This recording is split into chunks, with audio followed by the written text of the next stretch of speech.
పైన అంత ఇంట్రెస్ట్ చూపించట్లేదు టీడీపీ అంటే కూటమి ప్రభుత్వంలో బీజేపీ భాగస్వామ్యం అయినప్పటికీ కూడాను ఎందుకు కొంత ఫోకస్లో కాస్త వెనకబడి చూపిస్తున్నారు అనేది ఒక విమర్శ.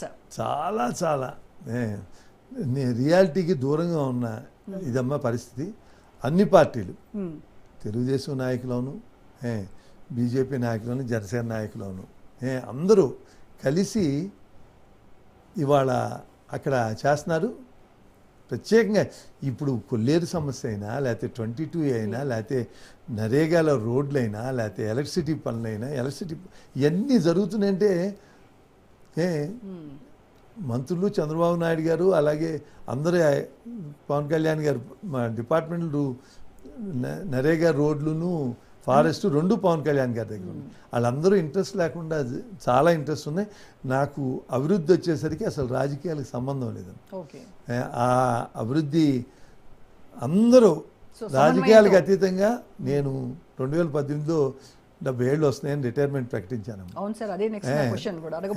రిటైర్మెంట్ కానీ జరుగుతున్న దుర్మార్గం చూసి మంచి వాళ్ళు రావాలనుకుని నేను పవన్ కళ్యాణ్ గారిని వెళ్ళి నుంచోమని అడిగా. ఆయన కూడా ఆలోచించి ఒక 4 రోజులు అన్నీ చేసుకుని వేరే అయితే ఇంకా బెటర్గా ఉంటుందని ఆయన చాయిస్ అట్టెళ్ళింది. లేకపోతే ఆయన వస్తే బాగుంటుందని ఉద్దేశంతో వెళ్ళి అడిగాను. నేను నుంచుందాం అని కాదు, ఎవరో మంచి క్యాండిడేట్ రావాలని అప్పుడున్న పరిస్థితుల్లో బలమైన క్యాండిడేట్ అన్ని 3 పార్టీల వాళ్ళు కావాలని కోరుకోవటం వల్ల నేను వచ్చాను. కానీ అక్కడ ఉన్న ఇప్పటికీ ఆ స్టేట్మెంట్కి కట్టుబడి ఉన్నారు. ఆ స్టేట్మెంట్కి కట్టుబడి స్టిల్ జస్ట్ అందరూ కావాలి అన్నారు. ఈ దుర్మార్గ ప్రభుత్వం పోవటంలో నా కోసం కాదు, డెఫినెట్గా చెప్పగలను. పిల్లల భవిష్యత్తు కోసం, రాష్ట్ర భవిష్యత్తు, భావితరాల భవిష్యత్తు కోసం నేను ఆ నిర్ణయం తీసుకుని తప్పని పరిస్థితుల్లోనే వచ్చాను.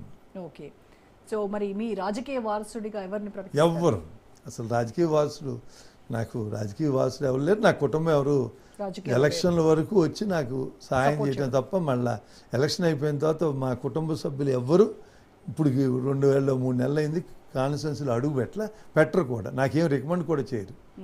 అంటే మీలాంటి ప్రజల పక్షాన ప్రజల కోసం ఆలోచించేటువంటి ఒక నేత చాలా అరుదుగా ఉంటారు. మరి మీలాంటి వారే రాజకీయాలకు దూరం అయిపోతే మరి రాబోయేటువంటి ఈసారి పాసింగ్ మనకి అవకాశం ఇచ్చారు ప్రజలు.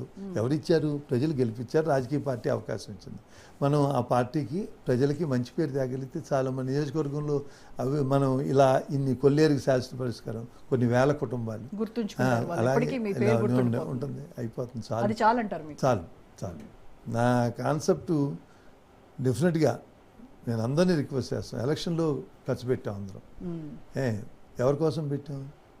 మా కోసం, మేము గెలుస్తానే పెట్టాం. కానీ దాంట్లో 10వ వంతు మనం ప్రతి ఏడాది ఖర్చు పెడితే ఎంత మంచి పేరు వస్తుంది. అందులో 10వ వంతు ఏది చేస్తే ప్రజలకి ప్రభుత్వానికి మంచిది, ఏది చేయకూడదు అనేది. నేను సబ్ రిజిస్ట్రార్ ఆఫీస్కి ఫోన్ చేయను, ల్యాండ్ రిజిస్ట్రేషన్ నాకు సంబంధం ఏంటి. అలాగే ఎవరైనా ప్రజలు చెరువులు రిపేర్ చేసుకోవాలంటే రాజకీయ నాయకుల దగ్గరికి వెళ్ళాల్సి వచ్చేది. వాళ్ళు ఇల్లుకి చెరువుకి రిపేర్ చేసుకోవడం మన పర్మిషన్ ఏంటమ్మా? మాకు కూడా లక్ష్మణ రేఖలు ఉంటాయి, ఆ లేఖలు దాటకూడదు. ఓకే, సో ఈసారి క్యాబినెట్ ఎక్స్పాన్షన్లో ఖచ్చితంగా కామినేని శ్రీనివాస్కి చోటు దక్కుతుంది అని మీ అభిమానులు కావచ్చు, మిమ్మల్ని ఇష్టపడే వాళ్ళు కావచ్చు, వీళ్ళందరూ కూడా చాలా ఆశగా ఉన్నారు. నేను ఆశించట్లేదమ్మా.